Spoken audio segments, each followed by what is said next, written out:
नमस्कार दोस्तों, खम्मा गणिसा।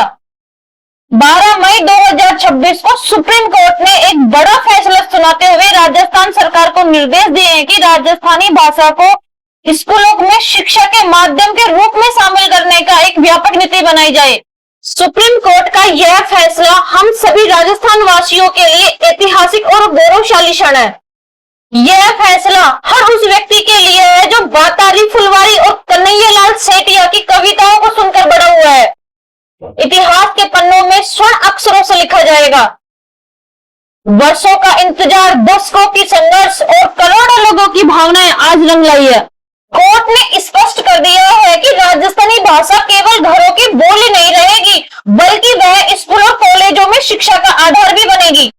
हाँ दोस्तों, तो आज हम इस वीडियो में विस्तार से जानेंगे कि सुप्रीम कोर्ट का यह फैसला क्या है, कोर्ट ने राज्य सरकार को क्या कड़े निर्देश दिए हैं, यह शिक्षा नीति एनईपी 2020 और मातृभाषा का क्या संबंध है, और सबसे जरूरी इसका असर आपके और आपके बच्चों की पढ़ाई पर कैसे पड़ेगा।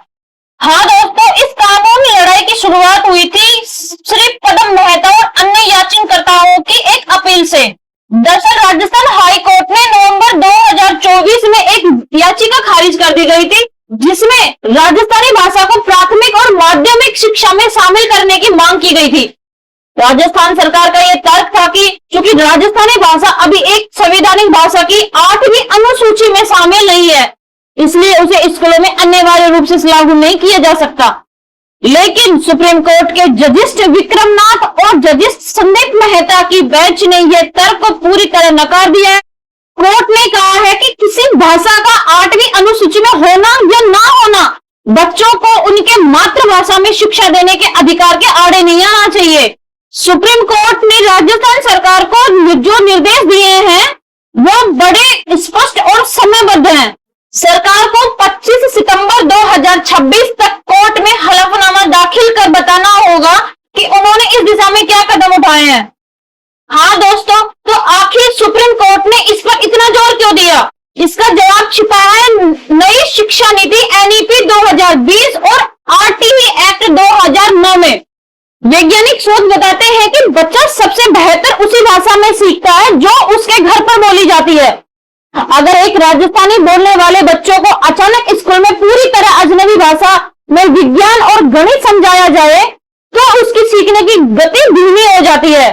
कोर्ट ने कहा है कि शिक्षा का उद्देश्य केवल जानकारी देना नहीं, बल्कि समझ विकसित करना भी है। अगर भाषाई बाधा बन जाए तो वह गुणतापूर्वक शिक्षा नहीं कहला सकती। अनुच्छेद 19(1)(a) के तहत अपनी पसंद की भाषा में शिक्षा पाना एक मौलिक अधिकार के समान है। राजस्थानी केवल एक भाषा नहीं है, ये करोड़ों लोगों की अस्मिता है।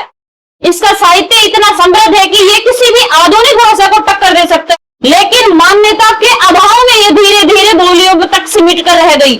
लेकिन अब इस फैसले से बच्चों को अपनी मातृभाषा के प्रति गर्व पैदा होगा। स्थानीय लेखकों और शिक्षकों के लिए भी रोजगार के नए अवसर खुलेंगे।